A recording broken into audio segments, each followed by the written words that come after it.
मित्रांनो नमस्कार मित्रांनो, राज्य सरकारला मुख्यमंत्री माझी लाडकी बहीण योजनेसाठी दरमहा 3,750 कोटी रुपये तर मुख्यमंत्री युवा कार्य प्रशिक्षण योजनेसाठी सुमारे 150 कोटी रुपये द्यावे लागत आहेत। त्यातून सरकार महिला व तरुणाची काळजी घेत असल्याचे चित्र आहे। दुसरीकडे मात्र राज्य सरकार वृद्धांकडे दुर्लक्ष करीत असल्याची वस्तुस्थिती समोर आली आहे। मुख्यमंत्री वयोश्री योजनेअंतर्गत अर्ज केलेल्या 6.5 लाख ज्येष्ठांपैकी सुमारे 4 लाख लाभार्थ्यांना 3 महिन्यापासून लाभच मिळालेला नाही।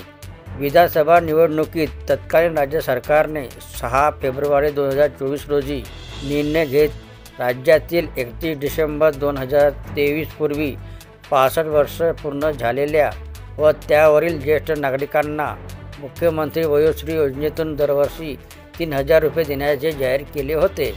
या योजनेच्या माध्यमातून वृद्ध नागरिकांना सहायता म्हणून काही उपयुक्त उपकरणे खरेदी करण्यासाठी मदत म्हणून प्रत्येकी 3,000 रुपये देण्याचा जो निर्णय होता, त्यातून ज्येष्ठांना चष्मा, श्रावण यंत्र, tripod, steel wheel chair, folding walker, commode खुर्ची, नी ब्रेस, लंबर बेल्ट व सर्वाइकल कॉलर अशी साधने घेता येतील, हा त्यामागील हेतू होता।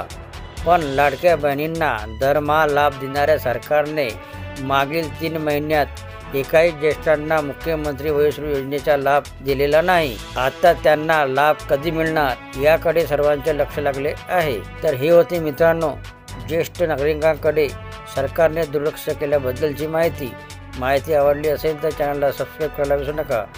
जय महाराष्ट्र मित्रांनो।